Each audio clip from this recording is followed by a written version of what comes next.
ছাড়বেন নাকি? ভয়েস হয়নি, ভয়েস হয়নি তো? না না শুনতে হবে। আমার আল্লাহ পাক নিজে বলছে, এ আমার নবীর উম্মত উম্মতিরা, এ আমার রাসূলের উম্মত উম্মতিরা, তোমরা যদি আমার উম্মতের অবস্থায় যদি দেখতে যাও, রাত্রিরে শোবার আগে, রাত্রিরে তোমার চ্যানেলটা ফলো করে একশোভাবে দরুদ শরীফ একটা ভিডিও ছাড়লাম ভাইজান আব্বাসি তোমরা যদি মোটামুটি 9:05 ছেড়েছি। আমার আল্লাহ কথা দিয়েছেন তোমাদের মৃত্যুর আগে, তোমাদের মরণের আগে আমার আল্লাহ আমার নবীর সঙ্গে আল্লাহ আমি সব আলোচনা করি না। আমার আব্বাসি দিয়ে নসাসি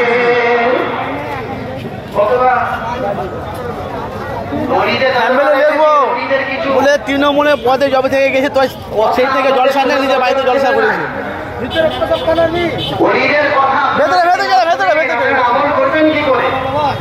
যেখানে ওয়াজ করছে কাসম সিদ্দিক আমি নবীকে দেখবো কি করে, আর কি বলতে পারবে? কবরের ভেতর থেকে কি ছিটলে বলবে যে তোমরা আল্লাহ পাকের কথা এটা শোনো?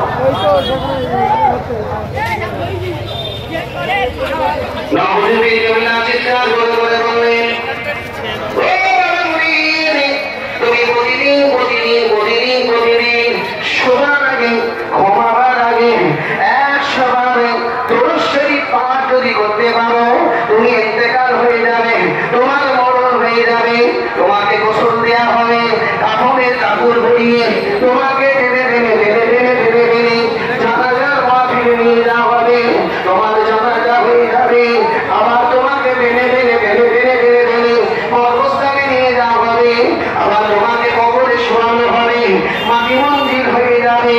মাটি মন্দির যখন হয়ে যাবে, আল্লাহ পাকের দুটো ফেরেশতা আসবে, তোমার কাছে এসে বলবে ওর কোনো ভ্যালু নেই, ওর কোনো ভ্যালু নেই। প্রথম জলসা করছে, আমি জিজ্ঞাসা করবে আমার জলসা নেই, আমার যায় না, আমাকে ডাকবে না কেউ। ওই ফেরেশতাদের সওয়ালের জন্য তোমাকে দেওয়া লাগছে না, ওই বান্দাটা দিয়ে দিতে। ওই সময় আপনি জিজ্ঞাসা করবেন, এই আল্লাহ পাকের ফেরেশতারা, তোমরা যে আমাকে প্রশ্ন করলে, আমার উত্তরটা ওই বান্দাটা দিয়ে দিল। ওনাকে তোমরা চিনি না চিনি না চিনি না চিনি না চিনি না, ওনার পরিচয় কি পরিচয় কি?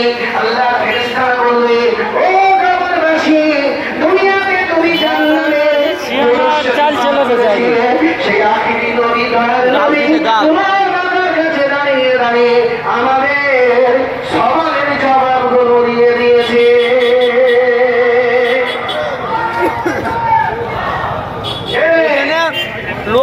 লোকের রাস্তা পায় না যাওয়া আসা। আমি তো জানি না আমাদের এখানে দাঁড়ানোর জায়গা পেতাম না, এত ভিড় হয়, এত ভিড় হয়, এটা পুরো রাস্তায় পুরো জাম, এই তো ফাঁকা, ভেতরটা পুরো ফাঁকা।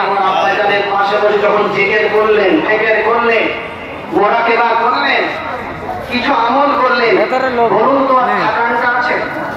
হাতে কোনো খুব জোরে হাতে 6-2 লোক ভেতরে। আর কষ্টটা আছে, জার্নিংটা আছে। দাদা পীরের মাজারে যখন ঢুকলে বেরোবার পারে কি আছে, জার্নিংটা মনে হচ্ছে যে কষ্ট করে শিখে আছে। এই যুবকেরা যুবকেরা, আপনার বাড়িতে কোরআন আছে, আপনার বাড়িতে নামাজ আছে, আপনার বাড়িতে তসবিহ আছে, আপনার বাড়িতে জিকির আছে, আপনার বাড়িতে মুনাফিকা আছে। আমরা কোন জায়গা থেকে কলমা পেয়েছি, কোন জায়গা থেকে শরিয়ত পেয়েছি, কোন জায়গা থেকে আমরা নামাজ পেয়েছি?